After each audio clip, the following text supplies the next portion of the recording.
Olá, que bom que nós podemos nos encontrar mais uma vez nesta nossa plataforma virtual.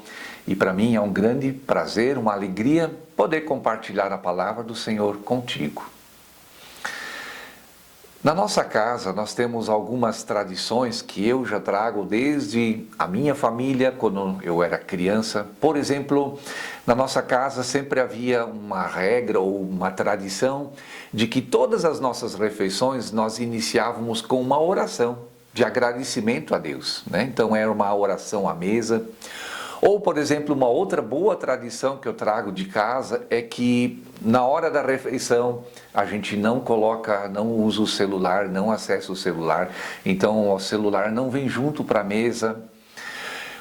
Mais um exemplo de uma boa tradição que eu trago da minha família, por exemplo, a ideia de a gente fazer sempre que possível as refeições em conjunto com todos os membros da família. Então, todos nós procurávamos sempre nos sentar juntos à mesa e termos um momento de refeição conjunta. São marcas, tradições que eu trouxe da minha família, nós trouxemos da minha família, minha esposa e eu, cultivamos no nosso relacionamento familiar e até hoje as nossas filhas procuram replicar a mesma coisa também na sua vida. Às vezes também a gente tem algumas tradições ou lembranças, né, de regras que a gente não gosta tanto assim. Por exemplo, eu lembro ainda do meu tempo de infância, quando então meus pais tinham uma regra que no culto a gente sempre precisava usar roupa social. E aí você pode imaginar, né, um rapaz aí, adolescente de 14, 15 anos, tendo que usar uma calça social, que na minha opinião não combinava de jeito nenhum comigo. Eu queria usar calça jeans, mas isso para aquela época, para aquele tempo, nada, não era recomendado. Nada recomendado. Ou então, quando minha mãe insistia de que eu tinha que usar meias pretas com quichute, né, o tênis que era a moda naquele meu tempo. Fato é que o nosso mundo é cheio de conveniências. Algumas regras elas estão escritas, outras fazem parte da nossa tradição como família, da tradição oral, e elas são compartilhadas de mãe para filha, de pai para filho, percorrendo muitas vezes gerações. É possível que algumas dessas nossas tradições a gente já nem saiba mais o objetivo ou o propósito inicial. Nós simplesmente recebemos e da mesma maneira nós passamos adiante. Por exemplo, por que as pessoas usam roupas brancas na noite de Ano Novo? Você já parou para pensar sobre isso? Ou por que a gente come panetone no Natal? Ou por que é que os professores da educação infantil são chamados de tias e tios, né?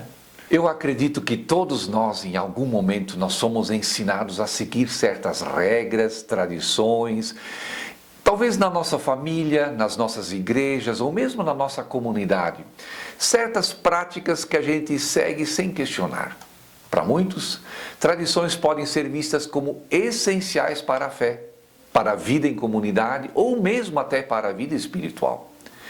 No entanto, às vezes nos perguntamos: estamos seguindo essas tradições porque são realmente importantes ou porque talvez temos medo de romper com o costume?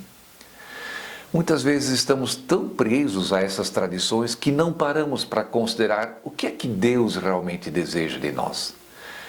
Será que, como os fariseus e escribas, estamos mais preocupados em manter nossas tradições do que participar da missão de Deus?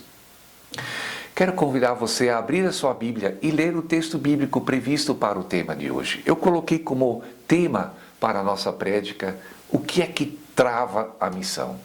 E você pode abrir o Evangelho de Marcos e eu quero ler do capítulo 7, versículo 1 a 8, depois também aí nos versículos 14 e 15 e finalmente 21 a 23. Diz assim a palavra do Senhor, Marcos 7, 1.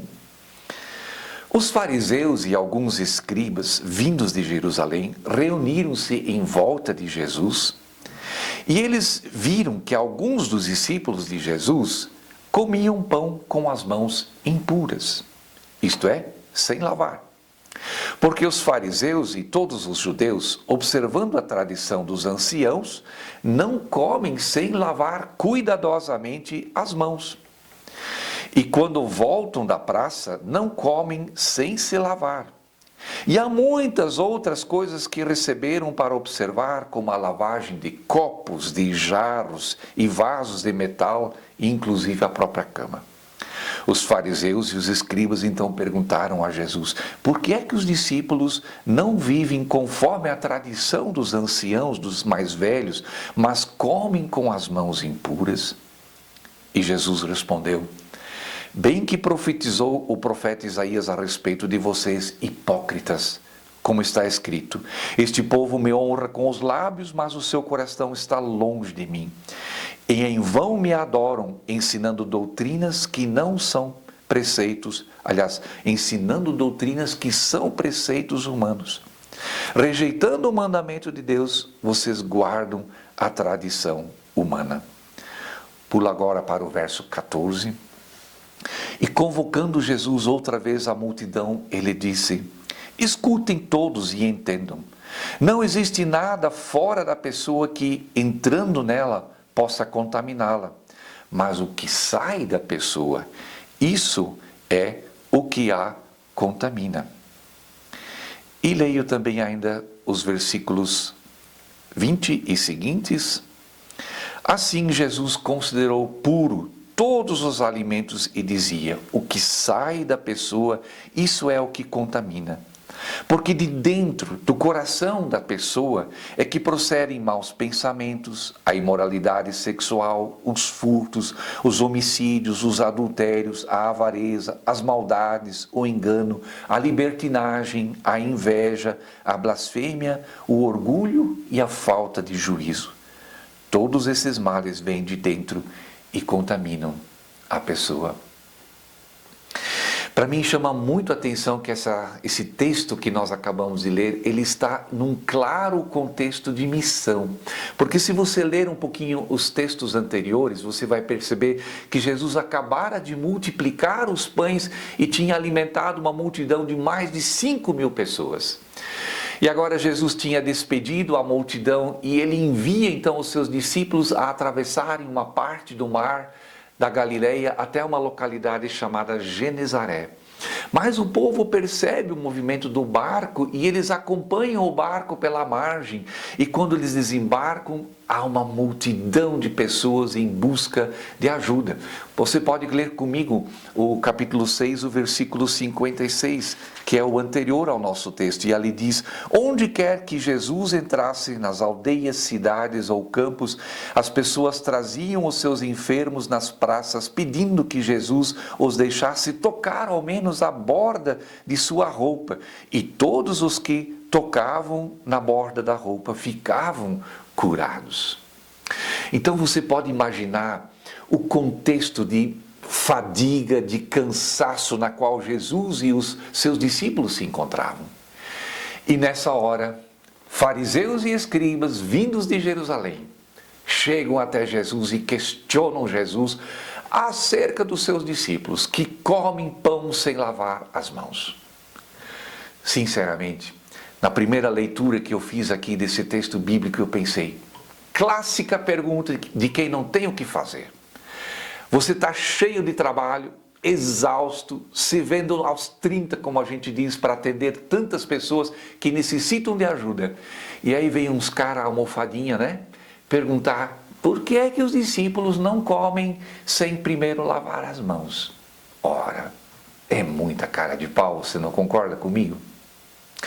Só que quando a gente olha um pouco mais com atenção esse texto, a gente vai perceber que fariseus e escribas, eles tinham na realidade para si esse lavar das mãos como um ritual de pureza. E isso estava profundamente enraizado na identidade judaica. Não era pouca coisa. A vida das pessoas na época de Jesus, ela era literalmente sobrecarregada com regulamentos específicos de toda a ordem, transmitidos, é verdade, de forma oral, de geração em geração. Essa lei transmitida oralmente era justamente conhecida como a tradição dos anciãos. E nesse contexto, Os anciãos aqui não se referem em primeiro lugar aos líderes, por exemplo, da sinagoga, mas sim justamente aos líderes da antiguidade, os conhecedores, os grandes conhecedores da lei em tempos passados, como por exemplo o grande rabino Hillel ou Shammai, assim era o nome deles. Muito mais tarde, lá pelo século III depois de Jesus, é que todas essas regras e regulamentos foram reunidos e registrados naquilo que hoje a gente conhece como a Mishnah. E eu faço a pergunta, o que é que trava a missão? Fariseus e escribas acusaram os discípulos de Jesus de comerem com as mãos impuras. E nesse contexto aqui, para impuro é usada a palavra grega koinos, koiné, que normalmente significa algo que é comum, mas que também pode significar, num sentido um pouco pejorativo, algo que é vulgar, profano ou então impuro. Portanto, os discípulos estavam agindo de forma vulgar, profana e impura, e, em última análise, inadequada para o culto. Então há um contraste aqui, né? Não se trata apenas de uma higiene das mãos, mas trata-se na realidade de um ritual cerimonial. E havia todo um ritual aqui de lavar as mãos. Primeiro você tinha que aspergir as mãos de modo que a água escorresse pelo menos até o pulso, né? E depois o contrário, você novamente tinha que aspergir as mãos para que a água corresse do pulso até a ponta dos dedos. E quem negligenciava o lavar das mãos não era considerado uma pessoa de maus modos num primeiro momento, ou simplesmente um pouco, né, sujo sob uma perspectiva higiênica. Na realidade isso era sério. Essa pessoa ela era considerada impura diante de Deus, e assim a pessoa se tornava vulnerável, na compreensão deles, vulnerável aos ataques do espírito maligno, e a pessoa estava fadada à pobreza e à ruína. Então quem comia pão com as mãos impuras desonrava a Deus. Um exemplo, um rabino que uma única vez deixou de realizar essa cerimônia da ablução das mãos, ele foi enterrado como um excomungado. Ou então outro rabino que estava preso pelos romanos, ele usou a água que os romanos lhe deram para justamente lavar-se, ao invés de beber a água, fazendo com que quase morresse de sede. Tu imaginou? O cara prefere morrer de sede do que deixar de se lavar cerimonialmente e ficar impuro. Fariseus e escribas consideravam essas coisas como uma religião. Para eles, servir a Deus literalmente significava essencialmente seguir essas instruções da tradição. Eles consideravam todas essas regras de extrema importância, e para eles, cumprir essas regras significava a mesma coisa que agradar a Deus, e o contrário, transgredi-las significava pecar. Essa era a sua visão de piedade e adoração. E agora você percebe como aqui surge um abismo, não é mesmo? De um lado estão aqueles para quem a fé é uma questão de formalidades, e do outro lado do abismo estão aqueles para quem a fé é uma questão de amor a Deus e ao próximo. O que é que trava a missão? Se alguém tratava seus semelhantes com profundo desprezo, se alguém sentisse inveja, ciúme ou orgulho, tudo isso não importava desde que seguisse as regras sobre a lavagem das mãos e considerasse corretamente, distinguisse corretamente o que é puro e impuro.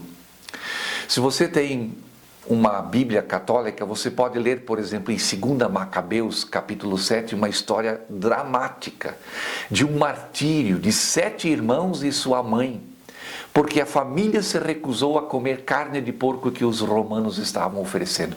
Por aí você pode entender o quanto que essa questão de pureza e impureza era uma coisa séria, a ponto de sofrerem o martírio, mas não colocarem na boca qualquer comida considerada impura. Eu pergunto, será que isso é possível? Servir a Deus com precisão meticulosa em todas as exterioridades, mas ser essencialmente desobediente em aspectos fundamentais da vida cristã? É possível igualar a fé ao cumprimento de prescrições religiosas externas? Quais são nossas tradições? Boas, piedosas, mas que travam a missão de Deus? Você conhece? O zelo pela cozinha que a Oase organiza com tanto capricho e está tudo certo, mas os jovens não podem usá-la nas suas programações.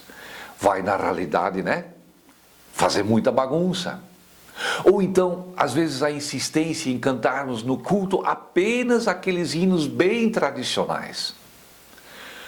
Ou eu me refiro aqui ao desconforto quando talvez elementos da liturgia foram remodelados. Ou então o nosso desconforto quando assim chamadas pessoas estranhas começam a se sentar perto de nós durante o culto. Irmãos e irmãs, a igreja ela pode se tornar um empecilho para a missão de Deus, quando ela se torna apenas um aparato, uma instituição. Claro, a instituição é necessária. Mas por outro lado, não podemos simplesmente fechar os olhos aos problemas que também estão relacionados a uma instituição. Ela mesma cria, educa e sustenta os problemas. A instituição com o seu aparato é um poder. E independentemente de um aparato grande ou pequeno, ela exerce poder. E quanto mais antiga a igreja é, tanto maior é o poder do aparato que a comanda. E o grande problema está no fato de a instituição algumas vezes prevalecer sobre o Evangelho. O Evangelho até é usado para garantir a instituição e legitimá-la com toda a sua tradição. Instituições querem instalar-se no mundo e garantir sua segurança. E por isso usam estruturas, tradições da igreja, ou dito de uma forma mais clara, estruturas e tradições são necessárias. O problema é quando a estrutura e a tradição não podem ser questionadas. Instituições religiosas, às vezes, educam seus membros de tal forma que os membros passam a viver em função da instituição. E nenhuma instituição evangélica está livre disso. Ou então, ofícios podem assegurar um cristianismo sem decisão, sem conversão. Quando, por exemplo, o batismo é entendido como algo mágico, né? Um meio mágico de salvação. Ou então cria-se um abismo quando, por exemplo, o pastor na prédica diz: busquem em primeiro lugar o reino de Deus, mas na prática o que se mostra é que a igreja se preocupa com o membro no mais tardar, se este deixa de pagar as mensalidades. Ou então, se conforme a prédica, a gente diz que é impossível servir a Deus e ao dinheiro, mas a instituição mostra aos contribuintes infiéis que ela dá prioridade ao dinheiro. Você entende, né? A prédica fala do sacerdócio de todos os crentes, mas a forma do culto desmente isso, porque parece que o pastor ou o missionário é o que melhor pode fazer as coisas e ele o faz sozinho. O que trava a missão? Na realidade, Jesus estava dizendo que alimentos e coisas nunca são, no verdadeiro sentido, puros ou impuros. Apenas nós, pessoas, é que podemos realmente ser impuros. Jesus declarou a tradição simplesmente, nesse caso aqui, como irrelevante. E afirmou que a impureza ela tinha a ver apenas com o que vinha de dentro das pessoas. E aqui no final do nosso texto, Jesus apresenta uma longa lista. Ele começa, por exemplo, falando dos pensamentos maus, que é aquele, né? Todo ato externo de pecado, ele é precedido na realidade por um ato interno de reflexão e uma decisão. E por isso que Jesus aqui começa falando de pensamentos maus, do qual todas as ações más na realidade derivam.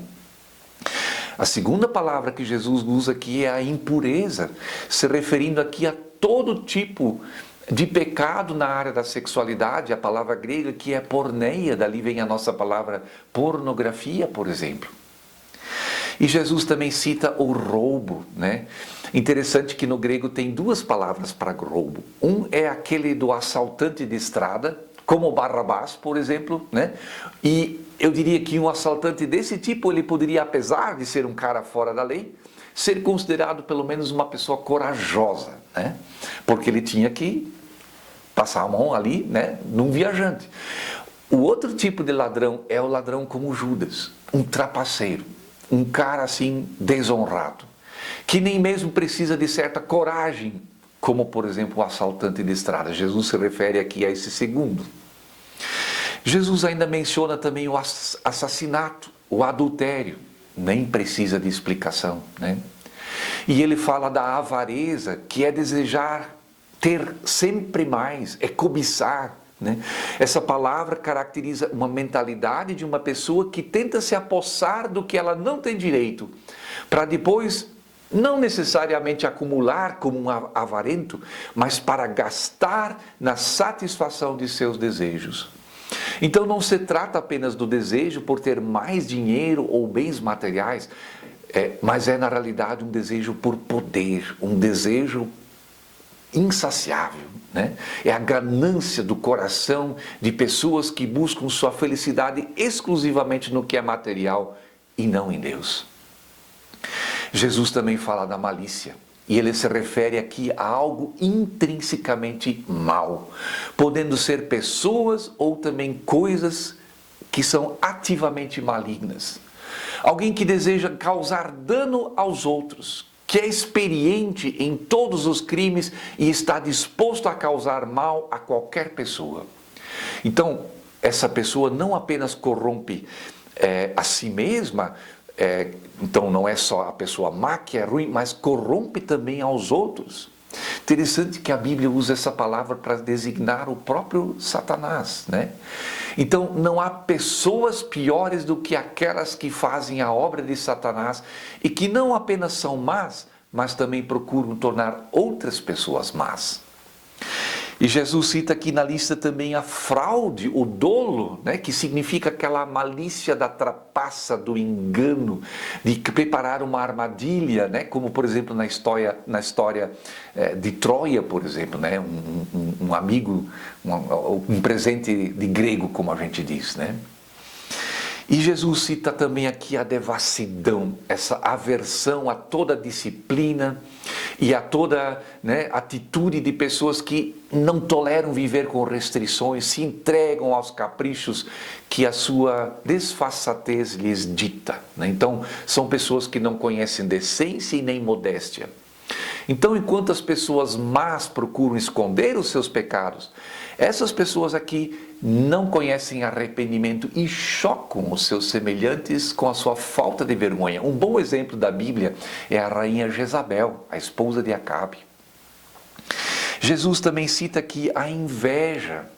A inveja é aquele olho mau, né? O olho gordo, né? Que a gente fala. A gente olha para o sucesso e a felicidade dos outros e se a gente pudesse, a gente lançaria um feitiço contra eles. E para o final da lista, Jesus menciona a blasfêmia. Quando dirigida a Deus, a gente chama blasfêmia, que significa ofender as pessoas ou ofender ao próprio Deus. E a lista termina aqui com a citação do orgulho, que é visível para os outros, é essa atitude de pessoas que mostram certo desprezo pelo outro, exceto por si mesmas, né? A gente pode se referir a um comportamento que em algumas circunstâncias nunca se torna evidente, porque ela finge humildade exteriormente, mas lá internamente ela é extremamente orgulhosa. E Jesus também ainda cita aqui a insensatez. Não é aquela tolice que é resultado de uma mente fraca, como a gente poderia dizer, né? Mas é a tolice moral, a imprudência. Então, o que isso significa para nós hoje? Talvez estejamos aqui ouvindo e nos reconhecendo na história dos fariseus. Talvez também nós temos criado tradições e regras em nossas igrejas, famílias, comunidades, que na realidade nos afastam da essência do Evangelho e travam a missão. Por outro lado, precisamos também fazer um exame de autoconsciência ou de consciência e nos perguntar o que é que habita no abscôndito do nosso coração. Jesus hoje, com a sua palavra, ele nos convida a refletirmos seriamente sobre as nossas motivações, abrir mão de tradições ou de pecados que impeçam um relacionamento mais profundo com Ele e que travam a missão de Deus. Ele quer nos transformar de dentro para fora, começando pelo nosso próprio coração. Então, eu quero te chamar e te convidar como comunidade a nos movermos. Como diz o lema também da nossa igreja, né? A nos movermos de sermos uma comunidade de atendimento ou de manutenção para uma comunidade, para uma igreja de crescimento integral. Isso significa que a gente está disposto a repensar tradições e práticas. E a gente precisa se perguntar: isso está ajudando nossa missão de compartilhar o amor de Cristo ou está criando barreiras para outras pessoas? Como podemos garantir que nossas tradições não se tornem um fardo, mas um meio de facilitar a aproximação de mais pessoas ao amor e à graça de Deus? Eu quero orar para que Deus nos dê coragem para romper com tradições e pecados que na realidade não refletem a sua vontade. E que a gente possa abraçar a missão que busca a transformação de corações, assim como o próprio Jesus o fez. Amém.